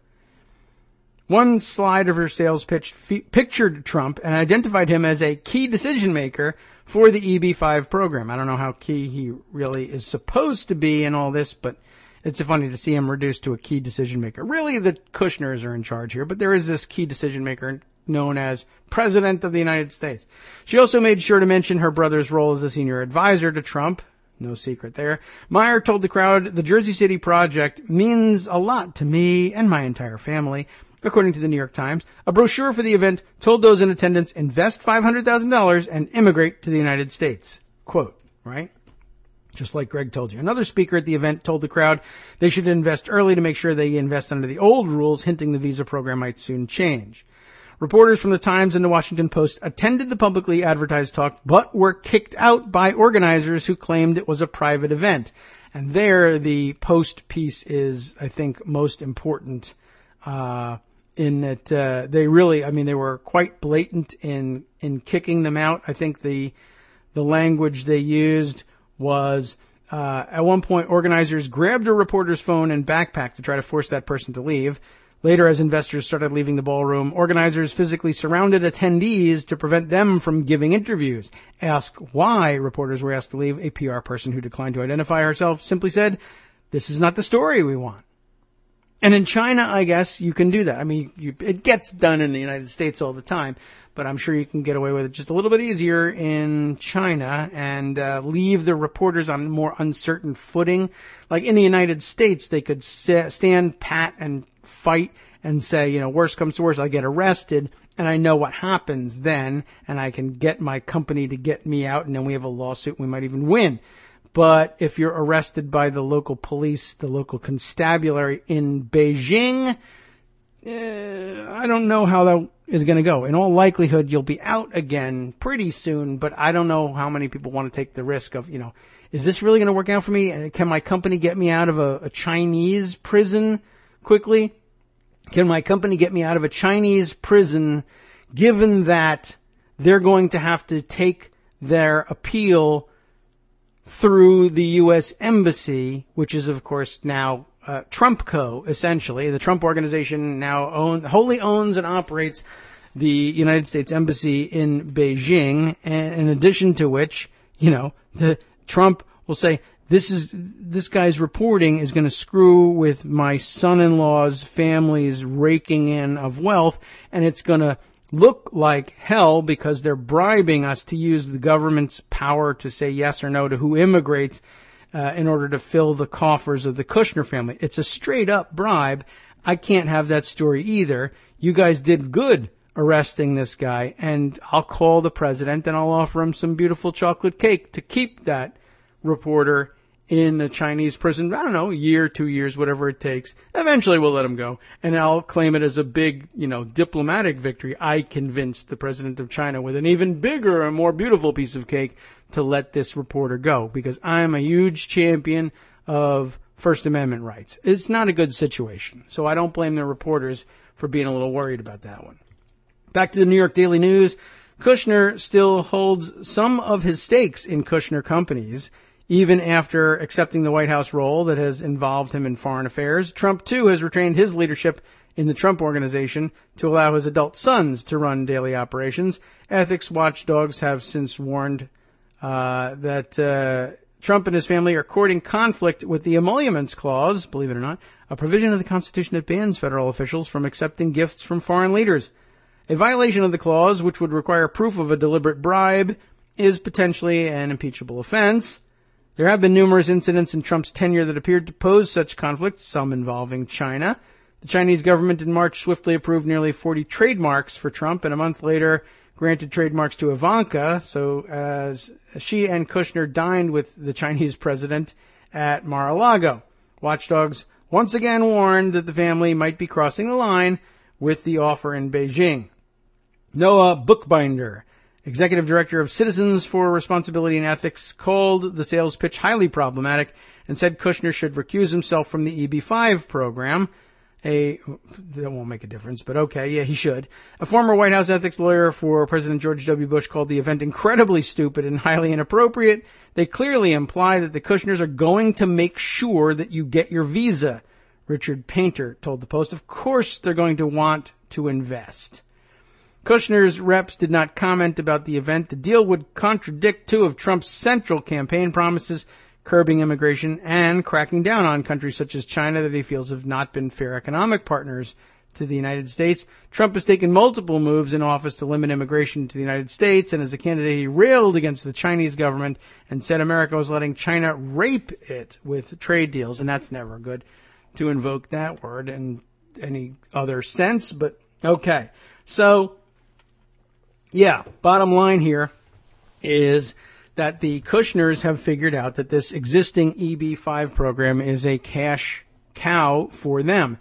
Now they can build these buildings and have other people's money pay for it and use the power of the government to leverage getting that investment. There's a lot going on here, including, oh my God, what a bunch of real estate geniuses. The Kushners just have the golden touch. They're building this $100 million development in Jersey City, and everybody's going to want in, and they're going to sell out all of the units, and people are going to want to buy the units because Kushner / Trump, because we want to get in good. And if you've missed out on investing in Trump properties, you can always invest in Kushner properties, and Jared will let everybody, let the Donald know that this one or that one is a big investor in Kushner, and so we need to treat them right. Whether or not Trump will really extend that to Kushner, I guess we have yet to find out. But anyway, it seems to me like in all likelihood, the genius of the Kushner operation is now ought to be called into question. I mean, essentially, they're just telling Chinese people who want to immigrate, give us $500,000 and we'll hook you up. And so, well, we built this beautiful, shining $105 million building in Jersey City through our sheer gumption and real estate genius. Well, I mean, it takes a lot to put up $100 million+ building anywhere, I'm sure. And it's the kind of thing that makes you think that guy is a real estate genius. And I suppose if you're super ultra wealthy, most people don't ask too many questions. Well, where'd you get $105 million to build a building like that? People imagine that the super ultra wealthy billionaire types just say, well, I'll just take $100 million from the bank and I'll invest it in building this building. And when I sell the units and make $200 million, it's a $100 million profit, and I'll be even more ultra rich. And that's the way it works.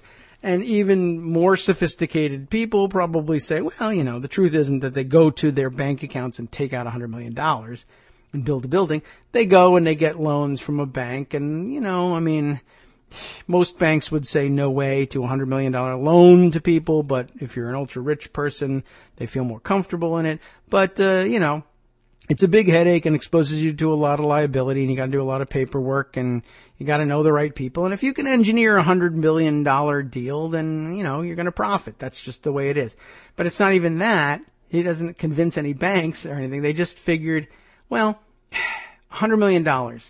At $500,000 a piece, I need 200 people. Can I find 200 people to give me $500,000 each? That's a tall order. I have not yet found 100 people to give me $10 each. And so I can imagine, of course, I'm not offering this as an investment, so it's not quite as an attractive a prospect. But could I, as a real estate developer, find 200 people to give me $500,000 each, so that I have $100 million to build a building? And then me being an ultra richie, I don't have to put any of my money on the line. I can put other people's money on the line, still sell the condos for $200 million and make a $100 million profit for myself without risking the $100 million up front or taking on any liability for the $100 million by taking a bank loan.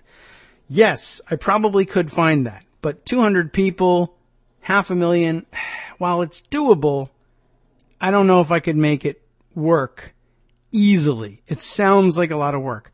What I need is a pool of people with money available who are also desperate to hand it over to me. Maybe, possibly for some reason other than the sheer thrill of putting up a gigantic condominium in Jersey City. And it might not strike you as intuitive that Beijing would be the place. Like, hello, Chinese citizens. How about an office tower or a condo tower in Jersey City? Well, I was thinking more along the lines of New York, maybe Chicago, LA, Jersey City, not really where I want to be. Okay, well, I'm not selling you the condo. I'm selling you something completely different. The thing is, you get to immigrate to the United States. Well, I guess if you're going to sell visas, well, one thing you're going to want to do, by the way, if you're going to sell immigration status, is attach yourself to, one, the people who decide on those questions. That would be the government. And better yet, if you attach yourself to the government, and that government is all about restricting the number of people who are allowed to immigrate. Now there's a huge premium on getting into the country. If I can sell it to you for as little as $500,000, would you buy it? And if you're going to take that show on the road, I would say, like, first of all, you don't want to, I don't know if your first stop would maybe want to be Montenegro or Liechtenstein, right? How about the largest, most populous country in the world? And preferably, if it's one that's got a little bit of history of the kind of corruption that will make this sort of thing seem normal. How about China? They're into this. I don't know. Certainly the big population is going to help. And there's a new class of millionaires there and people who have been able to profit under the modern Chinese system and get a hold of a bunch of money. But the Chinese government is apparently not particularly thrilled with this program or with the Kushner pitch either, because a lot of people apparently involved in the program might not have what I guess you would call entirely legal access to the money that they're using to make this purchase. And I guess that's a little troublesome. I think that's buried somewhere in the Washington Post reporting on this story. Let's see if I can skim and find that. But anyway, yeah, it's a very highly questionable situation. Let's take a look at this clip here from the Washington Post bit. Among the wealthy elites of China, family, business, and politics are all deeply intertwined. Every branch of the Communist Party, every province and city often operates as a fiefdom for those in power, allowing leaders special lucrative access to policy, land, and government contracts. There is even a name for second-generation sons and daughters of wealthy business executives and government officials, such as Ivanka Trump and Jared Kushner, for instance, who have access to power through family ties. They are called fuerdai. I'm sure I'm murdering the pronunciation, but in English transliteration, it's Fuerdai. The EB-5 immigrant investor visa program that Meyer discussed Saturday allows rich foreign investors who are willing to plunk down large investments in U.S. projects that create jobs to apply to immigrate to the United States. Apparently, let's go on here with this report. Bloomberg News reported in March of 2016 that the program had been used to the benefit of both the Trump and Kushner family businesses. They've been doing this for a long time. Before joining the White House as chief executive of his family's real estate company, Jared Kushner raised $50 million from Chinese EB-5 applicants for a Trump-branded apartment building in Jersey City, according to the report. So now they're going to do it as a Kushner brand and keep the money for themselves. Blake Roberts, an attorney at the Wilmer Hale law firm who serves as Kushner's personal counsel, said Mr. Kushner divested his interests in the One Journal Square project by selling them to a family trust that he's not a beneficiary of, a mechanism suggested by the Office of Government Ethics. As previously stated, he will recuse from particular matters concerning the EB-5 visa program. All he has to do, of course, is say, wink, wink, someone ought to take care of these guys. Here's a list. Anyway, the program has been extremely popular among rich Chinese who call it the golden visa and are eager to get their families and their wealth out of the country. The fact that some use it to move their money out illegally, however, has made the program unpopular with Chinese authorities. And really, the Chinese authorities ought to push back and if they're smart, they'll leverage Trump and say, there are some people here who are moving this money illegally and I can shut this pipeline off on my end if, say, you don't agree to do the work for us. Again, a win-win situation. How so? Right? The Chinese simply say, if I shut down, if I really crack down, if I enforce the laws here in China, I can cut your EB-5 pipeline, I don't know, in half. I'm just guessing. Maybe it's less. But any crimp in that pipeline is a crimp in the cash cow for the Kushner family and the Trump family. It's not good. We don't want that to happen in the Trump organization or the Kushner business or whatever they call them. So the Kushner, I forget what they call their business. So you don't want that. So how is it a win-win, right? Well, then the Trump organization and the Kushner people are able to say things like, well, how about this? Everybody who wants in on my business, right? Give me $500,000 and I'll get you the visa. And I'm going to get it from 200 of you, and then boom, I now have $100 million in investment capital. I can build this building in Jersey City as promised without a dime of my own money. Just a bunch of Chinese people giving me money in exchange for, one, a visa, and two, this is supposed to be an investment. I'm guaranteeing your investment. You're going to make a return and all this. You're not getting a condo, by the way. Or at least, I don't know. Maybe the package now includes you get a condo, too. It could be. I'm not sure. But I don't know. It doesn't have to be part of the offer. But supposing you give over your $500,000, and then I later find out as a Trump or a Kushner that the Chinese president is saying to me, by the way, delicious cake. Thank you, Mr. Trump. Small concern. This list of people, I brought you this list of people. There's 500 people. I don't know, less. 50 people, 20 people, 10 people who I suspect moved their money out of China and into the United States through your EB-5 program. It was illegal. They did not, that was not their money. They stole it. They did it wrong, whatever. And, we can't have this happening. They can't be robbing China to enrich themselves and move to the United States. That's clearly not something the Chinese, I would think, would want to encourage, although maybe they have ulterior motives in this too. And I don't look deep enough into that. We'll let you get away with it if you feed us information once you become a United States citizen. Maybe, right?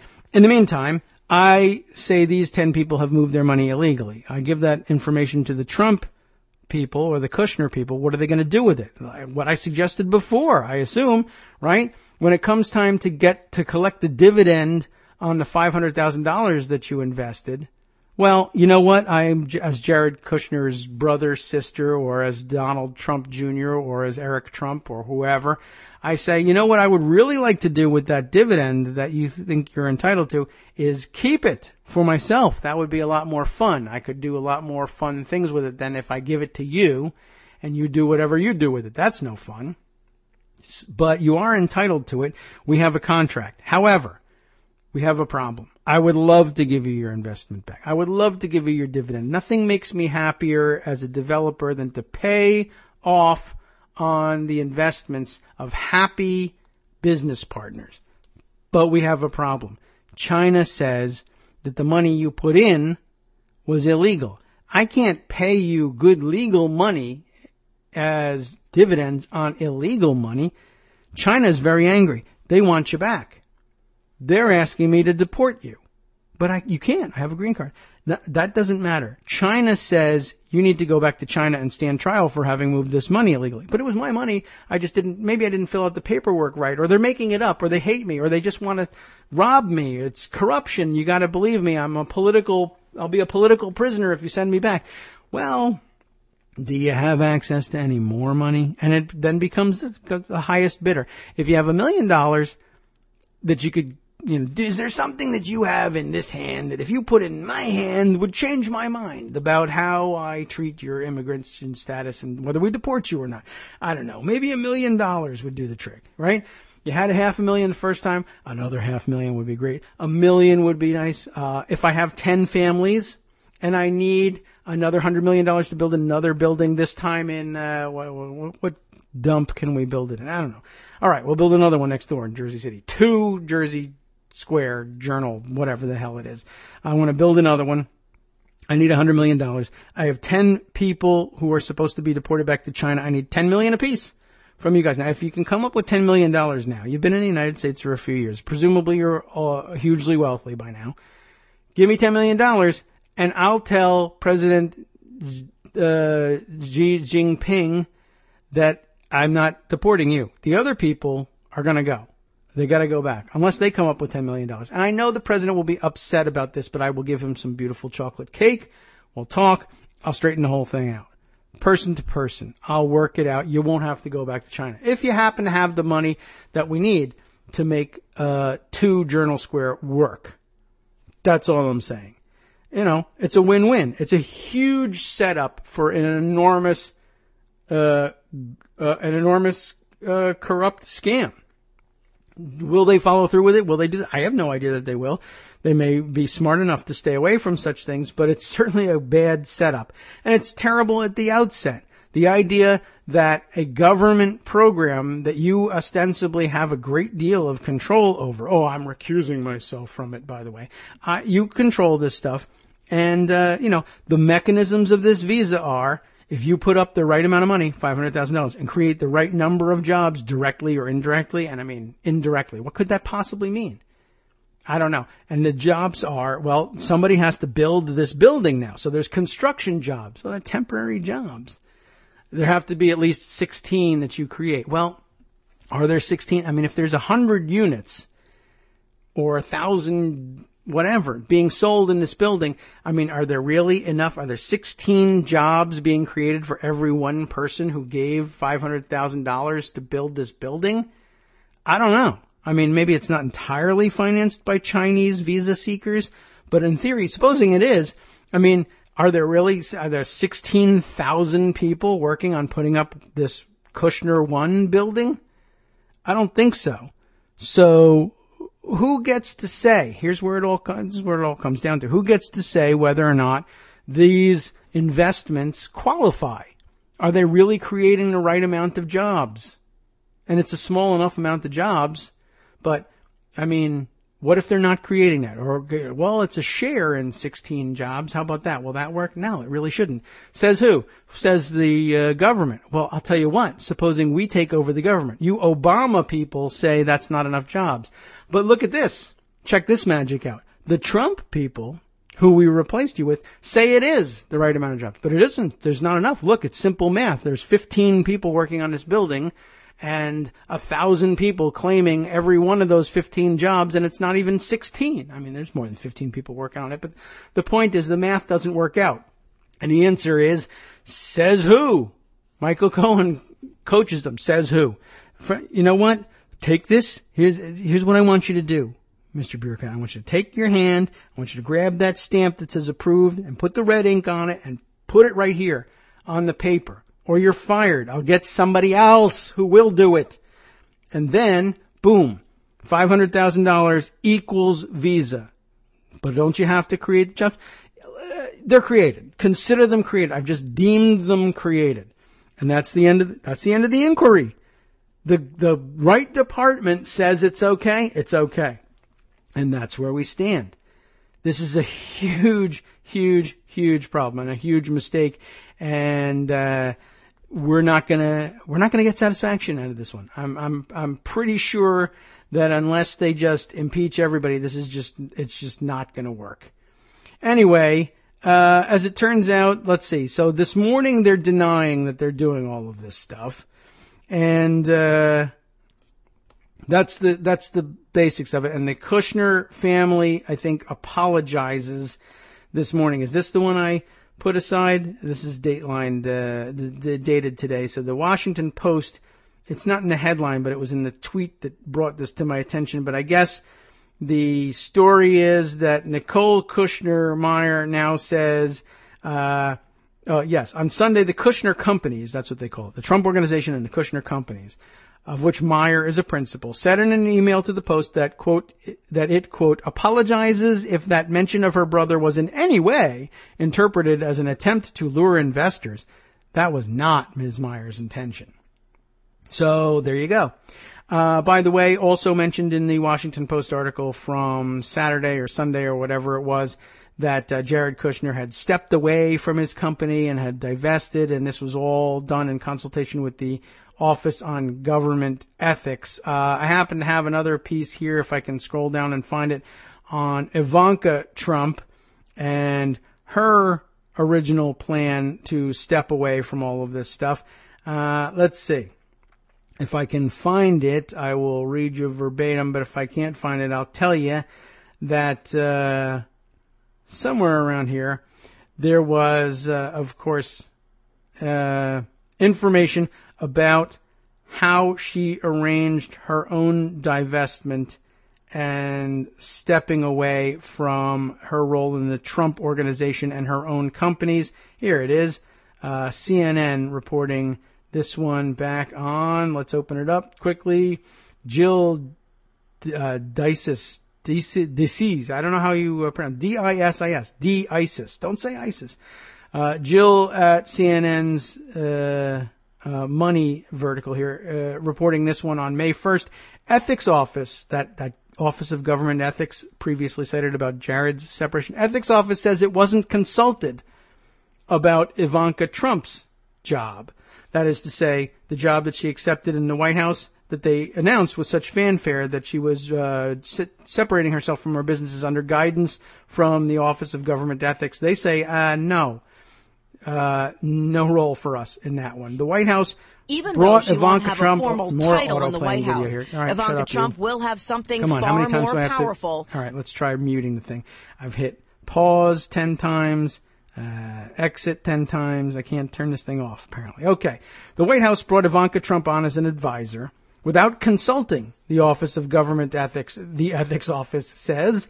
The New York Times and Politico reported March 20th that the president's older daughter was working out of a West Wing office. The White House official told CNN she'd get a security clearance, but would not be considered a government employee. Then, of course, the next day, Sean Spicer assured reporters Ivanka would follow the ethics restrictions that apply to federal employees, and that she was acting, quote, in consultation with the Office of Government Ethics. But the Ethics Office, in a letter made public Monday, that was a couple weeks ago, said it was not consulted.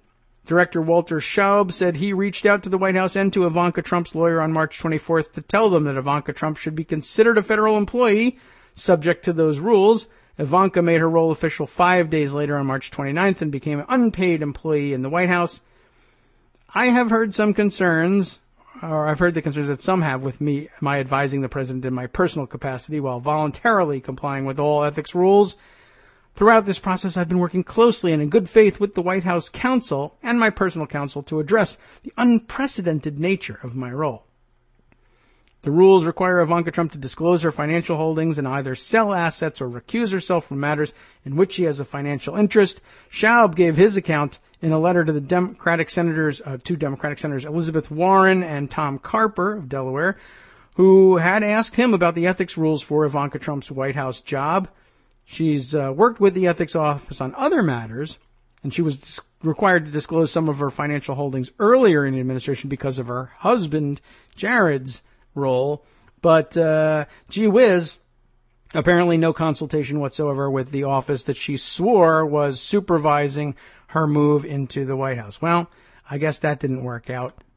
Just add it to the pile.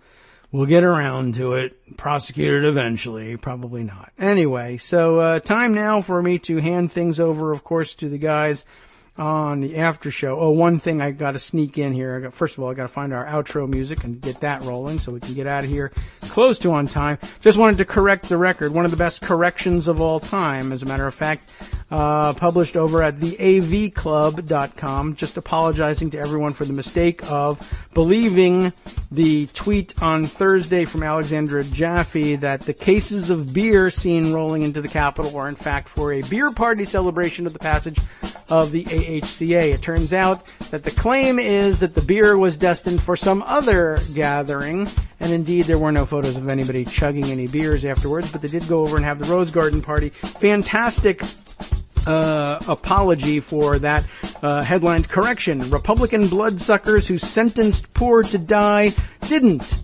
drink Bud Light, as originally reported. Well done at the AV Club by Sean O'Neill on that one. What's coming up on the after show? I'll try and squeeze all of that in. They'll be covering, of course, the French elections.